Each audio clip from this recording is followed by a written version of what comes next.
Good afternoon, everybody. Thanks very much for taking the time this afternoon to join this webinar with Giant. My name's Dan Haslam. I'm Group Sales Director for the business. Today, I'll be running you through this webinar, specifically looking at the contingent workforce management space, looking at some of the trends at the moment, and also reviewing traditional MSP models and whether or not there may be better ways of looking at how to provide managed services. I'm really pleased today to be able to introduce my colleague David Hopkins, who's joining us today for the webinar. Over to you, David.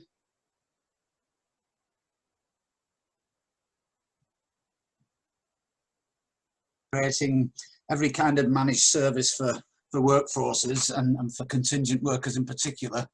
There are numerous new and important influences we need to consider, and I'll be talking about what a modern service needs to address and how it might operate.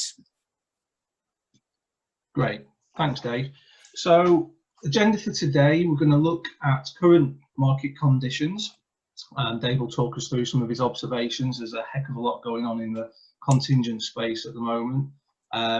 We'll then go and move on at having a look at the current MSP market and how it works and how that's usually structured.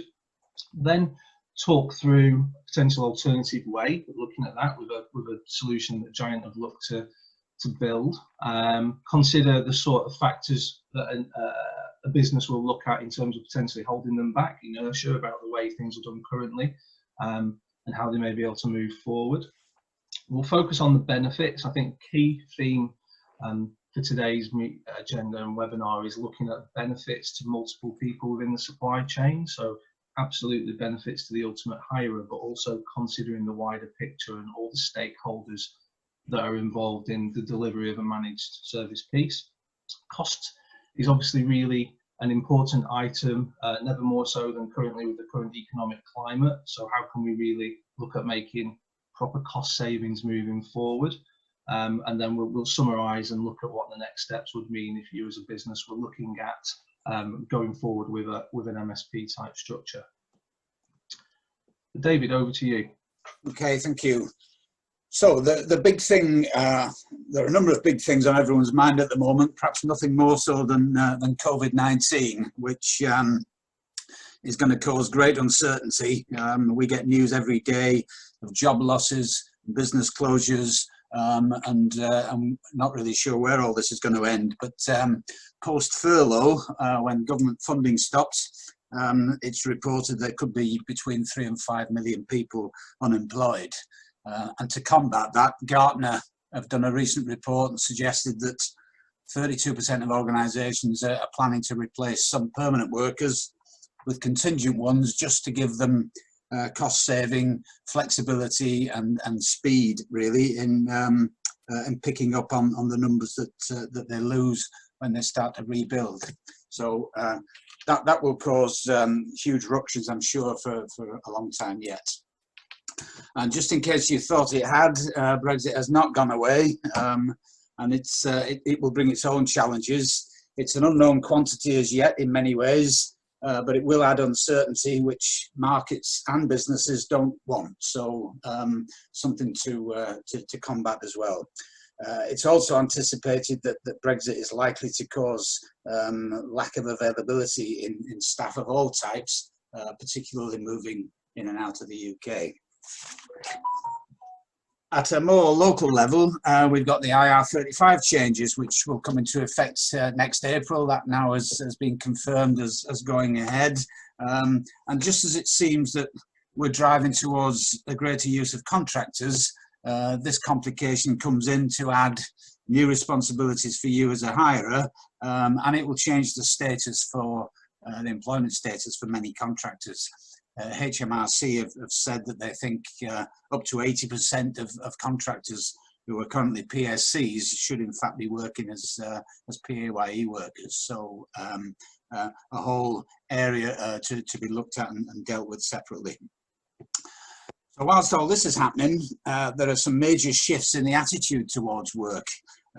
Workers are looking for more flexibility in the hours that they work, their location, and even the employers that they work for. We're seeing them wanting to be mobile, and they're embracing that freedom attached with being paid for outcomes rather than just for their time. So there's an inevitable move in that. The USA Today is reporting that 3/4 of millennials are already interested in freelancing, and 40% of them planning to go freelancing in the next 5 years. So it's fair to say that 9 to 5 in an office is so last millennium, I'm afraid. So lots of things happening there in terms of attitude and change. We do the next slide, please. Okay, thank you. So to add to this, we see technology changing fast as well, both in terms of accessing work and the skills that businesses are looking to acquire to change their operating models. There's lots of things being talked about in terms of AI, robotics, and various other things, and they will demand new skills to build those systems that they need, and of course those skills will be scarce and probably oversubscribed in the early stages. We can also see that job roles are going to change as well. I think that the structures of working teams and organizations is going to change.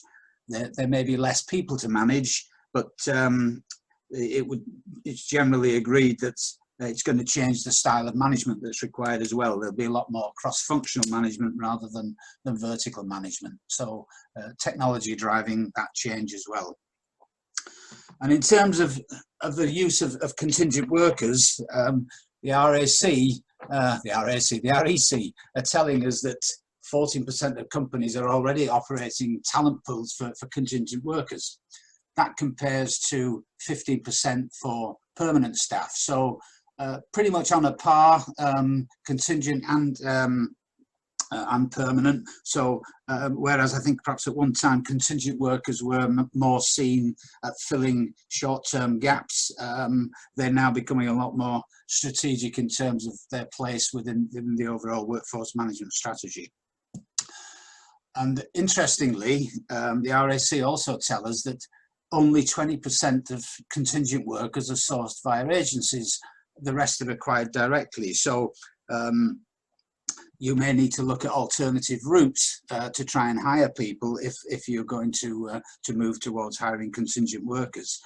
And of course, there are issues on hiring. There certainly will be in the next period of time, because with all those people who might be out of work, as companies start to regrow and look for additional resource, they're going to be inundated with applications, and that whole management process is going to be put under serious stress, and probably cause brand damage to some advertisers who can't cope with the volume. So the emphasis and thinking around having a talent pool, which is a ready-made group of people that you can call on, is becoming more and more prominent. And in terms of total numbers, the USA is getting up towards 50% of its workers being contingent at the moment, and the UK isn't going to be too far behind, we suspect. So what does all that mean? Well, certainly businesses need agility, they need flexibility, they need to feel they can achieve this through using contingent staff. As I've said there, recent independent research shows that 39% of non-permanent workers in the UK between January and March this year were part-time and contingent. So they're not all contractors, but that includes part-timers as well. But 39% is a huge percentage. There are likely to be some big projects, some spurts in growth, lots of peaks and troughs over the next few years. So businesses are going to want to be flexible and able to respond to that. Building those teams quickly will be vital to keep businesses moving. Finally, I think businesses are right now very much focused on cost reduction, and it's causing them to look at their efficiencies and how they operate. So let me pass back to Dan to discuss the current MSP market offerings. Thanks, David. Yes, so from Giant's perspective, we're a business that's been engaged within the management of contingent workers for quite a long time. So we've been observing the market and looking at the MSP models and how they work in helping businesses to manage contingent workforces. It appears to be the case that the majority, the MSP model, seems to fit for quite large population sizes of contingent workers. So generally speaking, you see it being used by sort of top 5% of businesses in terms of volumes and employee numbers. Not necessarily the same use of that model when you look at smaller contingent workforce populations. So clearly, when you've got a model that's built for large volumes, sometimes it's difficult to take that to a smaller size if there's a smaller sort of population size that a client may have at any moment in time. When you look at how an MSP generally works, the hierarchical structure of that is quite, it's like a pyramid, and we'll go on to have a look at it on a couple of slides coming up shortly to sort of illustrate the point. Often there's the managed service provider itself that's engaged. They'll provide perhaps a couple of bits and pieces of software to help manage that contingent workforce. But there is also a list of other, usually recruitment agencies or other intermediaries that are also involved in providing the supply of those workers.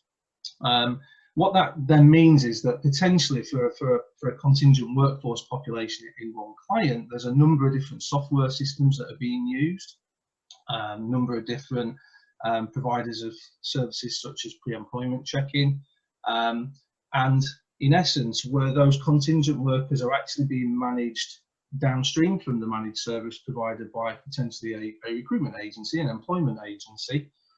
That employment agency is often being asked to deliver services that may not necessarily be a core part of their business. The core part of that business is search and selection. So the results can sometimes lead to contractors falling through the cracks because of this plethora of different systems. That can then generate data issues, which means that from a management information perspective, it can be quite difficult to get a holistic view on actually what's going on within that contingent population, because you've got numerous different systems talking to each other, and that can obviously present issues in terms of slowing down processes. And ultimately, if you've got data issue, if you've got a lack of clarity on the overall population size, then ultimately you start to lose control, and that then leads to potential increases in cost or indeed risk, as well as a failure to be able to deliver good service levels. So taking that in mind, and that's clearly, there's some headlines that's not of how the market works. We wanted to have a look at, is there an alternative here, way of looking at trying to deliver that managed service, focusing on 5 key themes. The first absolute key one being increasing control. So if a hirer can gain control over this contingent workforce population, there should be multiple benefits from that. One would certainly be the ability to be able to reduce costs, also the ability to reduce risks, and also from a service perspective, looking at the contractor, the candidate, looking at their experience, being able to deliver to them potentially one consistent experience across the entire population should have some positive benefits for everyone in the chain. And I think the other key aspect that we wanted to consider when we were looking at developing an alternative model was thinking about the partnership with those suppliers in the supply chain, and actually making sure we're working with those partners that are involved to deliver the services that they specialize in, to make sure that, particularly for employment businesses, they're looking at delivering the services that are their core business, rather than necessarily being asked to also deliver other component parts of that MSP service, which might not be their core business. And we think if we focus on those themes and we build a model to suit, then the outcome should benefit everybody. Clearly the hirer will get benefits from this, but there should also be benefits for every stakeholder, including any agency or third-party supplier, and let's not forget the contractor themselves. So next two slides are just a very simple graphical representation of how a managed service provider solution may currently look in terms of how it's coordinated. So here we have the ultimate hirer, the end client, at the top of the chain, with the managed service provider sat underneath, and it's the job of that managed service provider to do what it says on the tin, which is take control and ownership of that service delivery. And to do that, there's often different component parts which are illustrated here. So firstly, from a management of the workers perspective, there could be a pre-employment checking system that's used, which is normally delivered by a third party, or could be delivered in-house by the managed service provider. There's often also a timesheet system in place, which is normally run by that MSP provider and can be delivered via a VMS system. And then when you're looking at it from a recruitment perspective, sometimes the managed service provider will deliver some of their own recruitment with their own recruitment arm. And if they can't service that requirement, then that flows down through to a number of agency suppliers in a second tier. And here we've just illustrated a couple of examples. And when you then start to look downstream from those recruitment agencies that are involved, you can also have another layer of suppliers in there, which could be numerous umbrella companies who would employ workers and manage the tax and national insurance. They may also have some of those contingent workers who are employed on a PAYE basis on their own payroll, so they could have some third-party payroll software involved. And you'll see that iteration throughout the chain. You can have different umbrellas operating with different payroll schemes, different payment systems to pay down to limited companies under each of those recruitment agencies. So when you then start to consider the sort of contingent staff that are sat at the bottom of that pyramid, you can easily see how there could be a quite very different onboarding experience and a very different operational experience for each of those workers, dependent upon which way they've been sourced and supplied by the hirer. I think another key thing to bear in mind when we're looking at this model, and we start to consider the next slide as well, is in terms of, from a finance perspective, the flow of cash. So ultimately in this arrangement, the managed service provider is invoicing the hirer, and the hirer pays the managed service provider. And from there, the money then starts to percolate and filter down through this supply chain. One of the challenges that can present is a lack of visibility to the hirer, ultimately, and indeed the MSP, when that money starts to be passed through and passed down to the next person in the supply chain. So often the hirer will pay the MSP, so the MSP will operate with a margin that will be taken, and then the money will flow to the next tier. That recruitment business will then take their margin, it will flow down to the next tier. That could be an umbrella company, they'll take their margin, and then ultimately the contingent worker gets paid at the bottom. One of the downsides with that arrangement is that it becomes very difficult to track where the money has gone once you have made payment down to the next person in the supply chain. If you start thinking about risk and compliance, certainly IR35 drops into this bucket as well. Now, when you distill it down to its component parts, IR35 really is about supply chain compliance. If there are recruitment agencies involved within this arrangement, I'm sure that they would be committing to operating to certain PSLs for umbrella companies and only engaging with a list that was stipulated by a hirer. It's actually very difficult to know with certainty if that is actually being executed in practice, because once the MSP's paid the money down to the next person in that supply chain, that visibility is then lacking. So with that in mind, what we've decided to have a look at is there an alternative way here of how this could be structured to try and address the fractured nature of that contingent staff's experience, and to try and give better visibility to how people are paid, and potentially increase the speed with which people could get paid as well. So what we have here is a graphic which sort of shows, hopefully quite clearly, how we propose the giant managed service solution may look. Again, you've got the hirer at the top, you've got then giant underneath as the MSP, And then within that sort of bubble, to coin a popular term at the moment, you have the provision of services to the contractor, all owned and hosted by Giant. So that can be multiple things. That could be a pre-employment check-in system, it's an online timesheet system with Giant, payroll and payment services, onboarding as well, so moving along from screening and looking at any onboarding requirements that need to be captured, HR documents, policies that companies may have, again, all delivered through the one system. IR35 assessments is obviously another service that can be added into the mix now, which will be very relevant for businesses in the next 6 to 9 months.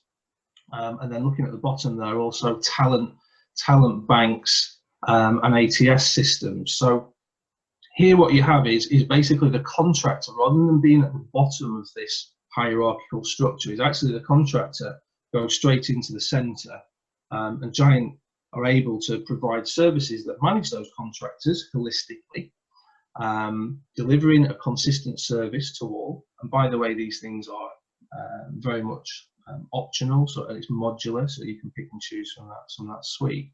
And then when we start to look at it from a finance perspective and a payments perspective, payments go out from Giant and can pay to all to the various parties that are involved on a margin-only basis to the recruitment agencies. So to illustrate that point, on the previous slide, funds were to flow through, margins to be taken, and then recruitment agencies to then flow funds down to another payroll provider to pay the worker. Here what would happen is, as soon as the time has been authorised by the hirer, the hiring manager, immediately Giant will be able to run a payment to the worker in whichever format they wish, whether that's PAYE, umbrella, or to their limited company. And for any recruiter that was involved in supplying that person in the first place, we would also be able to immediately, on the hirer authorising that time, be able to make a margin-only payment to the recruitment agency. You see again on the slide on the right, just illustrating the fact that we can also run PAYE payments to those workers. If we're looking at making direct payments to the workers who are working through their own personal service company, PSC, limited company, Giant can process those payments both inside and outside IR35. And because we are managing the payments to the parties directly that need them, including other umbrella companies, which I've put on the left-hand side of this slide, if there are other umbrellas involved in the PSL, because Giant are at the centre of that hub making those payments, ultimately that payment that comes down from the hirer, we could report back to the penny where each one of those pound coins have gone, to give assurance to the hirer that where there is a supply chain involved and where there are multiple providers involved is most definitely your preferred supplier list of umbrella companies that are receiving those funds. And that has a dramatic impact in terms of reducing risk, giving you control and full visibility over what's going on in the hiring ecosystem, as well as speeding up the delivery of payments to everyone involved in this process, because you haven't got this trickle down approach, which is generally a theme of a traditional managed service. Dave, I'll hand back over to you. Thanks, Dan. So Dan has described how the Giant service sits at the heart of all the operations, and I just want to show this in a slightly different way. So if you like, that circle has been rolled out here just to look at it differently. The Giant solution is a set of fully integrated modules from end to end, which provides a number of benefits. So first of all, there's a consistency of the process throughout. There's a visibility and a transparency from end to end on the payments, as we just talked about. And from a worker's point of view, there's a single point of entry. So that will reduce a lot of frustrating effort to register with different systems for payments, for screening and onboarding and so on. So the applicant will go in at the front end, and one lot of details will flow through the process as it's fully integrated. There's rich functionality from the purpose-built modules, so they've all been developed and they're all managed by Giant in the same style.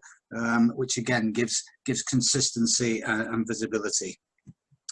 The audit trails throughout are simpler, and obviously they're more complete because there's just one system involved, and payments are managed, and administration is reduced. So as Dan mentioned briefly there, I think that at the end of the pay period, you'll receive one invoice rather than the multiple ones you might currently receive from every agency, and perhaps in some cases one for every worker. So again, it's a simpler, more streamlined process. And as it's a single flow from end to end, the management information becomes more accurate and more complete, and gained more quickly. So that feeds into your reconciliation process and decision making. So that's really just to show it slightly differently, but to demonstrate its simplicity and its end-to-end flow. So next slide, please. Okay, so what might be holding you back then? Why not do this? And typically, we find that the lack of visibility hides the true picture on spend and efficiency. Typically the ordering of work from contractors and the spending tends to be very fragmented. So there's no central point to understand what we're spending, who we're spending it with, no, if you like, check on productivity, value for money, and no one budget involved. So it becomes fragmented, and it's all over the place. And believe it or not, many organisations just don't know how many contractors they've got and how much they've spent this year.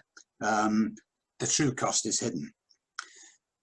If you can answer those three questions, you know what you spend, you know how much of your own management effort goes into managing it, and your management information system is good enough, then I congratulate you, because I think that will be quite rare. So that's the first thing that's holding people back. They really don't know how big their problem is. And then secondly, you might also be held back because you don't know what might be possible. Today might hopefully help to awaken some of those possibilities for you. But if you're certain that you're set up in the optimum way and you get great value for money, then again, I would say well done. But we find that people just are not aware of what might be possible for them. And of course, there's inertia. It's often easy to overlook opportunities in the way things are done, if they've always been done like that. If it's considered that hiring contractors is an inevitable cost to be controlled and not a strategic opportunity, then we'll carry on doing things the same way. But it just might be that it can be done cheaper and it can be done better. And if you could do that, would it actually give you a bottom line advantage over your competitors? Change is always considered with some trepidation and assumed to be costly, but with the right partner and for the right price, transformations can happen. It may not be practical to do it all yourself, because it's not your day job after all, but experts can help, and I think with the right partner, you can see what's possible and learn to control this as you would want to. So let me pass back to Dan to discuss the benefits case. So from looking at the benefits here for everyone involved, let's start obviously with the hirer. We said one of the key themes that we wanted to consider was looking at how to reduce risk within the supply chain. So the ability to be able to see end to end every transaction that's happening, and be able to see where that money that you've paid down is moving is absolutely key to getting comfort with true supply chain management and compliance. At the moment, very much there's an audit approach taken with recruiters and umbrella companies to decide, are you committing to our managed service framework? Are you going to do the right processes, the right checks, and engage with the right suppliers? But the reality is, how can they say with certainty, or how can an MSP say with certainty that that is happening.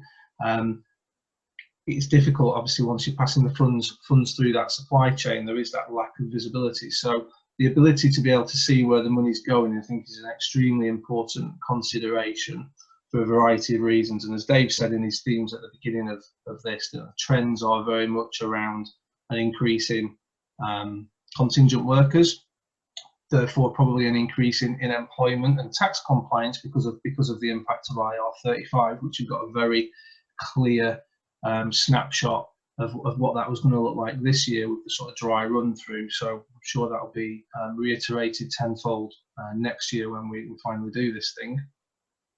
From a pre-employment screening perspective, I think again when you look and engage with hirers, often the permanent hires that people take on, there is quite a robust process that's delivered by HR. But then when you start to look at the same processes from a contingent perspective, that's where the gaps start to appear, because perhaps it's not the requirement of the hirer to conduct that pre-employment check-in that goes down into the supply chain, not just from a pre-employment screening perspective, but also from an onboarding perspective, and making sure that the right documentation has been accepted by your contingent workers in the same way that you would control that for your permanent hires. The ability to have one central hub to make sure that all workers have gone through the pre-employment checks that were required, all workers have accepted the documentations that are required before payments can commence, because that's one of the things we built into the system, is a fail-safe that doesn't allow someone to be paid until all the various steps have been conducted, and that's really what drives the compliance piece at the front end. And then lastly, on the risk side of it, that supply chain, having comfort that anyone that's involved in that supply chain has been assessed correctly, they've got the right credentials, and then moving on from that, they actually do what they say they're going to do, which is operate payroll in the right way. Control, once to reduce risk, you need to gain control. So the two things kind of work hand in hand. Looking at operating a managed service will create full visibility to all those contingent workers. Again, when we speak to hirers directly, it is often the case that there are multiple ways that contingent workers can find themselves engaging with the hirer. Could be via recruitment agencies, it could be direct, it could be there's often invoices coming from lots of different places. Sometimes there can be maverick hiring managers that go off and do their own thing as well, and very difficult, as David said, to have full visibility to how many contractors you're engaging at any one point in time. One thing I think where IR35 will help, or at least will force people to get a grip on it, is this register of workers, because when you consider the need to do IR35 assessments for everybody, the starter for 10 is, well, how many workers have we got? And often the answer is, we simply don't know. So here you're going to gain control because you've got that register already, and therefore it's much easier to deliver services such as IR35 assessments. Cost transparency, again, important. You can understand where the money's moving, therefore you can understand what margins are being taken, so you've got clarity over that, which is important. You want to make sure that you've got full visibility on your cost to understand you're getting good value for money. And the management information that you can then start to feed from will allow you quite simply to get a grip on those contractor numbers. Again, anecdotally, when we see the managed service being used by hirers, it often results in a small reduction in the number of contingent workers, because actually the hirer's got full visibility now to everyone they're engaging with, and it allows you to start managing those numbers down, and obviously that's where you can get some immediate and straightforward cost savings.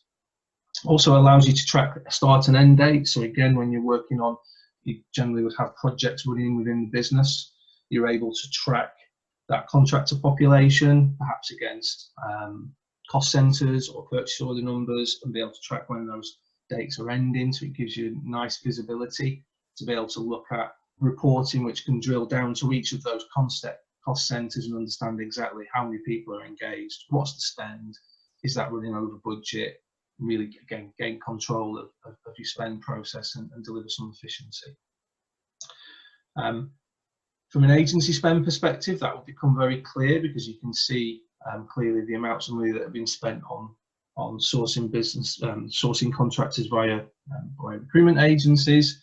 I think again, one of the things that we see in the market is often because it's the recruitment business that is also providing screening services and providing payroll services. Often where a hirer has their own workers that they've sourced themselves, they don't feel they've got any other choice but to give them out to a recruiter who can then look after them and manage them. So having an independent MSP is maybe an interesting one to consider, where that gives you an option of managing those workers essentially, but still being able to work with the existing agency supplier and pay their margins if it's relevant. Service level agreements, extremely important, putting those in place to measure performance management. Again, that will give you control over delivery, and that can be centralized, so those SLAs are being reported back by the managed service provider, and ensuring that any third-party suppliers are adhering to that. It's much easier if you've got effectively one supplier that's providing all those services, as opposed to several. Another key point that we get fed back when clients engage with the model is very quickly the hiring manager becomes freed up to actually do what they need to do, which is their day job, not necessarily managing contingent workers. The way the system works and the end-to-end nature of it means that you're removed immediately from having to look at doing pre-employment checking, which might be being delivered currently by a hiring manager. Running around trying to collect timesheets, looking for authorization. The chasing of that often involves multiple people, not just at the hirer, but also numerous different recruitment agencies as well. So again, having a central provider that's managing all that process just frees up the hiring manager to focus on their day job. From a finance perspective, again, some real simple but powerful benefits of moving towards an MSP model is that those suppliers that are involved in that chain would naturally move towards a self-bill process. So it removes finance from the need to have to receive invoices from several providers, having to reconcile those invoices and then making payments. That's a lot of time spent. That's potentially a lot of wasted energy, where if you can move to a model which operates on a self-bill basis, often with multiple limited companies involved underneath, that's huge time savings, not just for the hirer's finance reconciliation process, but also speeding up payments to those suppliers as well.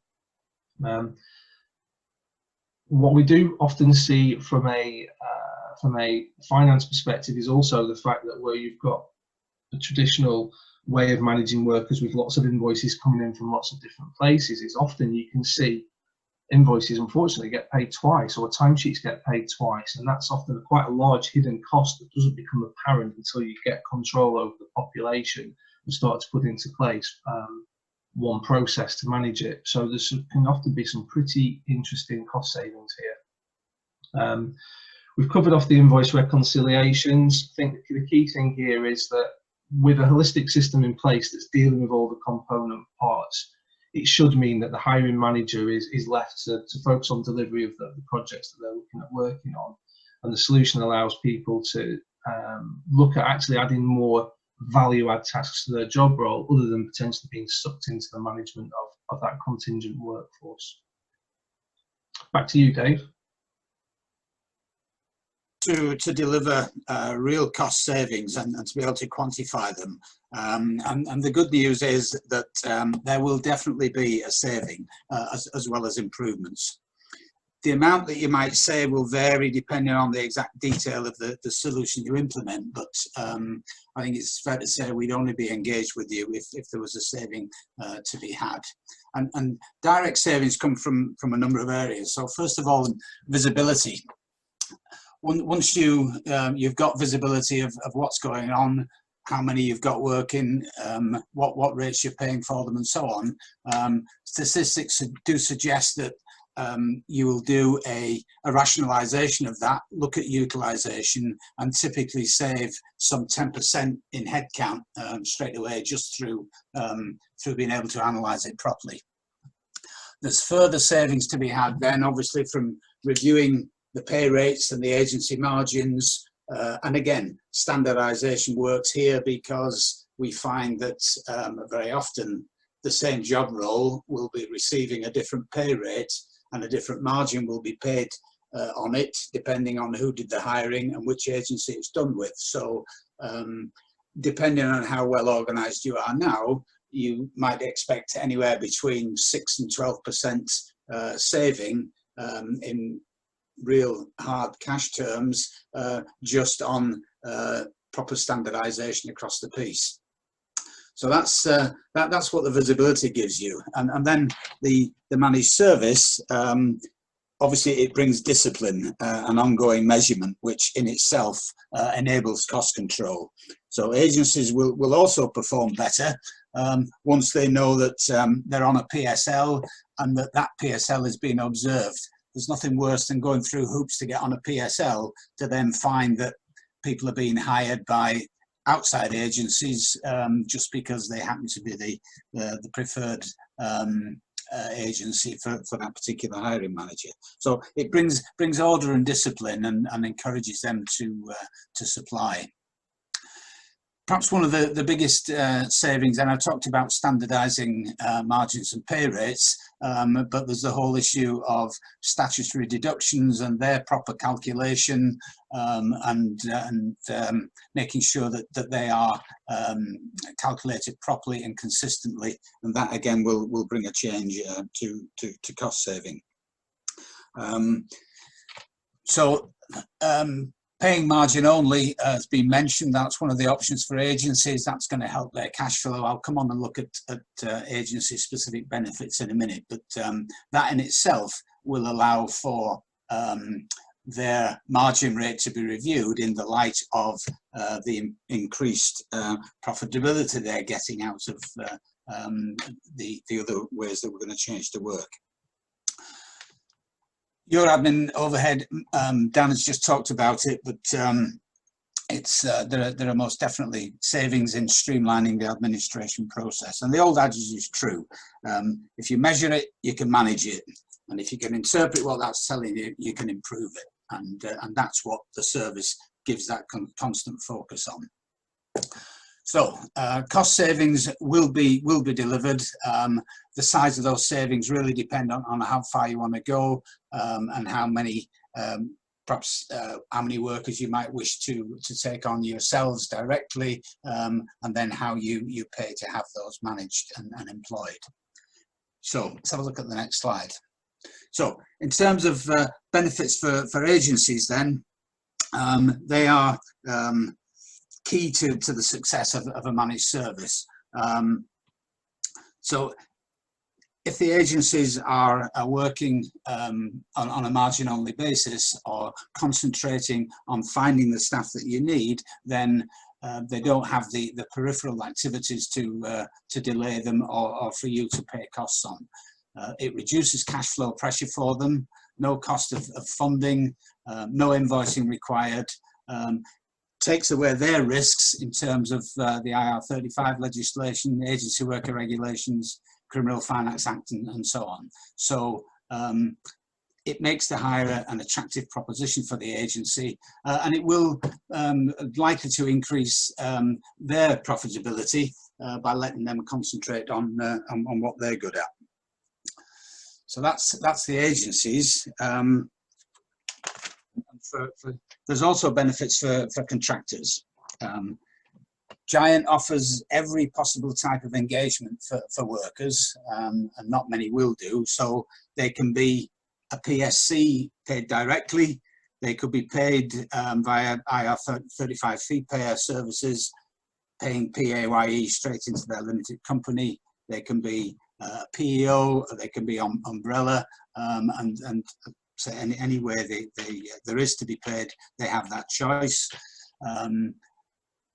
The Giant system is also mobile friendly, gives them a simple single interface into it, and the Giant Advantage employee benefits system gives them additional benefits over and above what others offer. They've got pension options, holiday management, and obviously access to support 13 hours a day. So a win-win for all, potentially. Let me pass back to Dan to sum up. Thanks, Dave. Yeah, so in summary then, clearly, as we said right at the very beginning, there's huge disruption to the market at the moment from a COVID perspective, which is leading to huge changes in the way that people are working.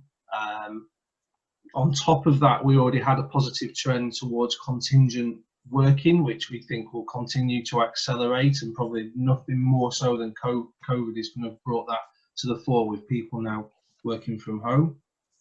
There's obviously cost pressures on businesses because of the impact of the virus, as well as uncertainty around areas like Brexit. IR35, it ticks both those boxes in the sense that it can be uncertain, can give uncertainty, but there's also some real costs implications of the way that contingent workers are engaged because of IR35. So I think it's a time where a lot of businesses are going to be looking at how they manage their contingent workforce and considering different options and different ways to focus on those 5 themes, which I think are the key takeaway today. If you can increase control, that will allow you to reduce your risks. It will allow you to have a platform to reduce costs, and very importantly, it will give the candidate a consistent experience, which ultimately has a knock-on impact for brand recognition, the attractiveness of you guys as a hirer to those contractors is important. You know, things like Trustpilot and other customer feedback websites, you know, give very clear, instantaneous view of feedback on how an organisation behaves. Glassdoor is another one that springs to mind. So the way that the contractor is looked after and the onboarding process there, we would suggest is just as important as the onboarding process you might have with your permanent people. But also, in order for you to be able to deliver all of this, you've got to work in partnership with your suppliers. So we certainly feel that we've considered that within our proposition, and we work in tandem with a huge number of recruitment businesses. I'm pleased to say are clients of ours and we're customers. So therefore, it's important that we're working alongside those guys, and we can bring the benefit of that partnership to you within this model, and allow those guys to focus on their core skills, and for us to take away the sort of important but additional tasks that sit around taking on contingent workers that we've been through. So for you guys, next steps, I think step away and currently take a bit of a look at your current processes and how you currently engage contractors. Maybe take away some of those questions that Dave posed in terms of, do you know how many you have? It's certainly going to be an exercise you're going to need to go through anyway, with IR35 coming up in the next few months. So I think that would be a good place for you to start to consider, do we know all the workers we have, and take it from there. Have a look at what your current costs are, work through that process, try and identify what you feel the true cost is of how you're managing this contingent workers, not just from the invoices that are paid, but also the amount of time internally that is taken up in managing that population. Have a look at where you feel you might identify some risks, and we can certainly support with that if you wished, in terms of looking at where your compliance issues may be in terms of incomplete onboarding or screening processes, where there may be risks in terms of suppliers involved, or you're not necessarily knowing who's payrolling workers beneath the recruitment agencies that you currently engage with. And we can talk to you about then looking at a potential different way of considering how you might operate, and talk about what that implementation might look and sort of timeframes involved. So I think that brings us to a conclusion. Thanks very much for taking the time to hear what we had to say today. I'll leave the contact details up on the screen. If you have any further questions or you want to talk further with us, we'd be more than happy to hear from you. Have a great day, everybody. Thanks all.